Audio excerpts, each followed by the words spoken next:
So the famous parable of the householder with the laborers is often used to justify capitalism and the capitalist or employer's right to create whatever wages suit him. But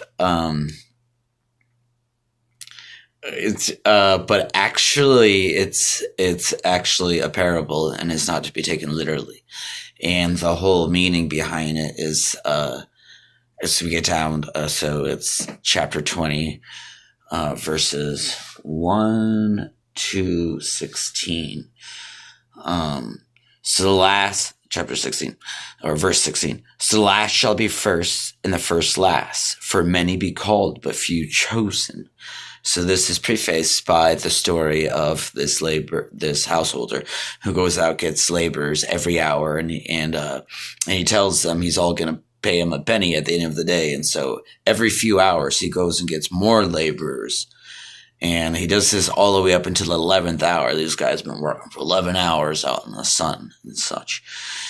And, the first ones. But the last guy, he's only worked an hour. But at the end of the day, they all get a penny.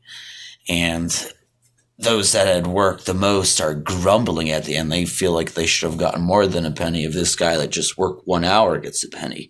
But the householder, said, he said, well, didn't I tell you all? Didn't I tell you all I was going to give you a penny?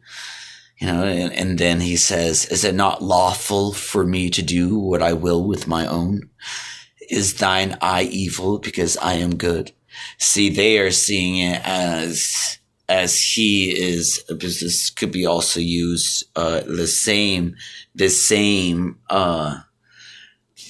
parable is used to justify Marxism too, taken literally, but except we have, well, anyways, let's not get into that. But anyways, really what the laborer, he's trying to say is, you guys look at me as though I should be paying you more for doing more work, but really what I'm just trying to give more to these guys. I'm just trying to be good. I promise everyone a penny. I want to make sure everyone gets a penny. It's not that I'm favoring anyone, but rather that everyone has equal favor in the eyes of the kingdom of God. That is what Jesus is saying. That we all get shared in the same infinite grace.